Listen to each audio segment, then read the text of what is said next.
থেকে 10 গুণ বড়। অথচ এই পৃথিবী 70 বার করে বিক্রি করলে জান্নাতের একটা ইটের দাম হবে না।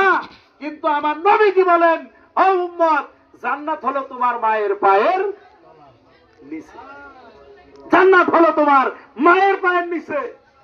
তুমি তোমার মাকে সাধনা করো, ভজনা করো, জান্নাত এমনি তোমার কাছে চলে আসবে। তোমার জান্নাত চাইতে হবে না, জান্নাত তোমার চাইতে হবে না। জান্নাত তোমাকে ডাকবে, তালাশ করবে, খুঁজবে। তুমি তোমার মায়ের সেবা যত্ন করো। কথা কন না কেউ? এই পৃথিবীতে মায়ের চেয়ে দরদি কেউ আছে? মায়ের সমতুল্য কেউ আছে?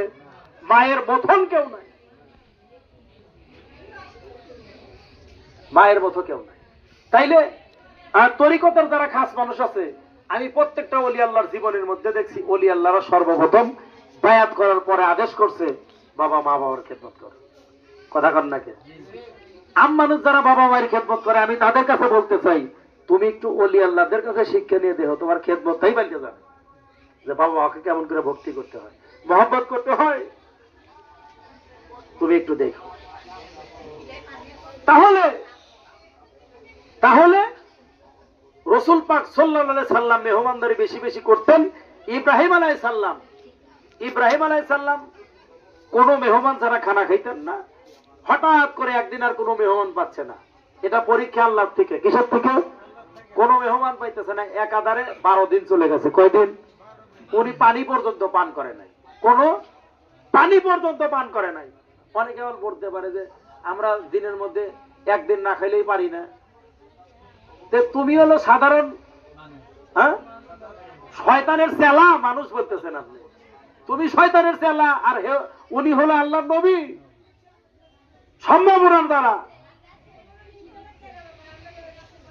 12 দিন পর্যন্ত উনি কোনো মেহমান পায় না, খানা খায় না। এইদিকে আল্লাহ রাব্বুল আলামিন জিবরাইলকে বলে, জিবরাইল, আমার বন্ধু, আমার নবী, আমি আল্লাহকে মহব্বত করি, মেহমানদারি আমি আল্লাহ নিজে পছন্দ করি। মেহমান যারা খানা খাইতেছে না, 12 দিন চলে যায়, তোমরা জান্নাত থেকে 2 জন মেহমান মানুষের রূপ দিয়ে, ভাষার সুরত দিয়ে ইব্রাহিম নবীর দরবারে পাঠায় দাও। সুবহানাল্লাহ। এইদিকে 2টা ফেরেশতা ভাষারই সুরত, অর্থাৎ মানুষ রূপ নিয়ে ইব্রাহিম আলাইহিস সালামের দরবারে আসছে। তখন বলতেছে যে আপনি 12 দিন হলো খানা খান না, মেহমান পান না, তাহলে চলেন আপনার সাথে আমরা খানা খাবো। তখন খানা নিয়ে যখন বসতে ফেরেশতারা তো আর খায় না, তখন ইব্রাহিম নবী তাদেরকে খানা দিছে, বলছে যে মেহমান আগে খাইতে হয়, বাড়িওয়ালা পরে, বেকায়দা সমস্যা না। তখন ফেরেশতারা জোরাজুরি করছে, অবশ্যই খাবো, আপনি 12 দিন হলো খানা খান না, আপনি খাইলেই আমরা খাবো, আপনি খাইলেই